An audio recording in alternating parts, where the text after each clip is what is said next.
ये मधुमक्खी थी जो बेहद सुस्त थी। उसकी उम्र 20 साल हो चुकी थी, लेकिन अब तक उसने खुद का एक भी छत्ता नहीं बनाया था। एक दिन वो आराम से लेटा हुआ था, तभी कैप्टन ने उसे रंगे हाथों पकड़ लिया। घबराकर वो झट से खड़ा हुआ और सैल्यूट मारा, लेकिन उसके सिर पर शहद चिपका हुआ था। उसने दूसरी हाथ से सलाम करने की कोशिश की, मगर दोनों हाथ उसके शरीर से चिपके हुए थे। ये देखकर कैप्टन का पारा चढ़ गया। उसने गुस्से में कहा कि आज के आज पूरा छत्ता तैयार होना चाहिए। फरमान सुनाने के बाद कैप्टन बाकी मधुमक्खियों के साथ पराग इकट्ठा करने निकल गया। एडम ने एक शहद का टुकड़ा उठाया, मगर वो इतना चिपचिपा था कि ठीक से पकड़ पाना भी मुश्किल था। उसने जल्दी से उसे गोल करने की कोशिश की, लेकिन शहद किसी हाल में हाथ नहीं छोड़ रहा था। उसने हाथों को जोर जोर से झटकना शुरू कर दिया। आखिरकार शहद तो छूटा, लेकिन सीधा जा लगा कैप्टन के चेहरे पर। एडम दौड़कर गया ताकि कैप्टन का चेहरा साफ कर सके, मगर उसने और ज्यादा शहद पोत दिया। अब कैप्टन और ज्यादा भड़क गया। उसने जेब से पराग निकाला और आसानी से शहद को पोंछ डाला। ये देखकर एडम के दिमाग में आइडिया आया। उसने भी अपने हाथों पर पराग मल लिया और अब शहद हाथों से नहीं चिपका। खुश होकर वो तुरंत छत्ता बनाने में लग गया। थोड़ी ही देर में उसका पहला षटकोणीय हेक्सागोन शहद का खांचा तैयार हो गया, लेकिन उसकी खुशी ज्यादा देर नहीं टिकी। छत्ता कुछ ही सेकंड में पिचक गया। गुस्से में एडम ने कुछ टहनियां उठाई और जमीन में गाड़कर उनके सहारे से छत्ते को खड़ा करने की कोशिश की, लेकिन फिर भी छत्ता गिर पड़ा। वो टहनियां फेंक ही रहा था कि अचानक उसने देखा, जब वो अपने पंख फड़फड़ाता है तो छत्ता थोड़ा सख्त होने लगता है। बस फिर क्या था, वो पूरे जोर से पंख फड़फड़ाने लगा और मेहनत करते करते आखिरकार उसका पहला छत्ता बनकर तैयार हो गया। उसी वक्त पीछे से कैप्टन आ पहुंचा। एडम खुशी में उसके पास भागा ताकि हाई फाइव कर सके, मगर कैप्टन ने ठंडे लहजे में कहा, अभी तो और भी छत्ते बनाने हैं, अगर आज पूरे नहीं हुए तो खाना नहीं मिलेगा। अब एडम ने ठान लिया था। वो बिना रुके काम में जुट गया। कई घंटे बीत गए। आखिरकार थक हार कर एडम जमीन पर गिर पड़ा। कुछ समय बाद कैप्टन बाकी मधुमक्खियों के साथ लौटा। जब उन्होंने देखा कि एडम ने एक विशाल छत्ता बना दिया है, वैसा जो आज तक कोई नहीं बना पाया था, तो सब हैरान रह गए। उस आदमी ने अपनी पूरी कोशिश की और आखिरकार चट्टान से जड़ी बूटियां तोड़ ली, लेकिन जैसे ही वो ऊपर चढ़ने लगा, रस्सी जिस पेड़ की जड़ से बंधी थी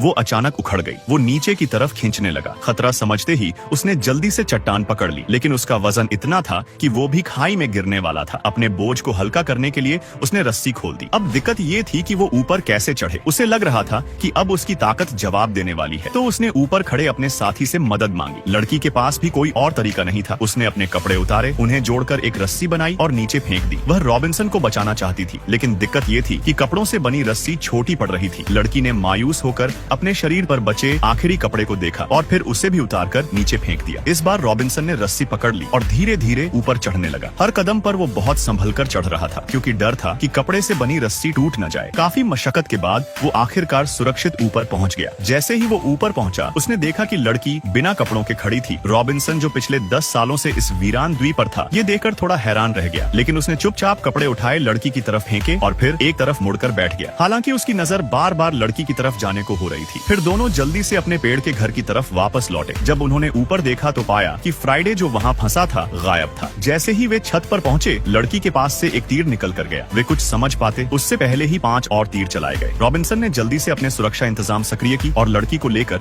एक सुरक्षित जगह भाग गया। फिलहाल तो वे खतरे से बच गए थे, लेकिन कुछ करना जरूरी था। रॉबिन्सन को एक आइडिया आया। उसने एक खोखली सुई निकाली, उस पर पंख लगाया और उसमें बेहोशी की दवा लगा दी। फिर उसे बांस की नली में डालकर एक छोटा सा हथियार बना लिया। इसी बीच रॉबिन्सन ने देखा कि लड़की की बांह पर तीर का घाव था। उसने धीरे से उसका घाव साफ किया और पट्टी बांधी। लड़की उसे बहुत प्यार से देखने लगी, लेकिन इससे पहले कि कुछ और होता, फ्राइडे फिर से सामने आ गया। उसने अपना धनुष उठाया और पेड़ के घर की रस्सी को काटने की कोशिश की और रॉबिन्सन उसके जाल में फंस गया। जैसे ही वो हमला करने वाला था, लड़की बीच में आ गई और रॉबिन्सन को बचा लिया। रॉबिन्सन ने भी इसका फायदा उठाया और खुद को छुड़ाने लगा। उसने पिछले कुछ दिनों की बातें शुरू कर दी। ये सुनकर फ्राइडे थोड़ी देर शांत रहा, लेकिन फिर से गुस्से में आ गया। फ्राइडे ने रॉबिन्सन को पकड़कर एक पेड़ से दे मारा। वो उसे कुचलने के लिए पत्थर उठाने ही वाला था कि तभी जड़ी बूटी के असर से उसे चक्कर आने लगे। फ्राइडे को अचानक लगा कि रॉबिन्सन उसका पिता है। उसने पत्थर नीचे रखा और वहाँ से चला गया। रॉबिन्सन और लड़की फिर से छत पर आ गए ताकि दवा तैयार कर सके। रॉबिन्सन ने सोचा कि लड़की को चारा बनाकर फ्राइडे को फंसाना चाहिए, लेकिन लड़की ने मना कर दिया। उसे लगा कि ये बहुत खतरनाक हो सकता है, क्योंकि फ्राइडे अब भी पूरी तरह होश में नहीं था, लेकिन फिलहाल कोई और तरीका भी नहीं था। फिर लड़की ने रॉबिन्सन पर बंदूक तान दी और जोर से कहा कि अगर उसे बचना है तो उसे मरने का नाटक करना होगा। तभी फ्राइडे वहाँ आ गया। लड़की ने बिना देर किए गोली चलाई। रॉबिन्सन जमीन पर घुटनों के बल बैठ गया। फ्राइडे थोड़ी देर के लिए उलझन में पड़ गया। रॉबिन्सन ने इस मौके का फायदा उठाया और फिर तीर से उसे बेहोश कर दिया। फिर दोनों ने जल्दी से विषहर दवा निकाली और फ्राइडे को ठीक करने के लिए पिलाई। लड़की प्यार से उसे देख रही थी। लड़की एक ईमानदार लड़की थी और काफी समय से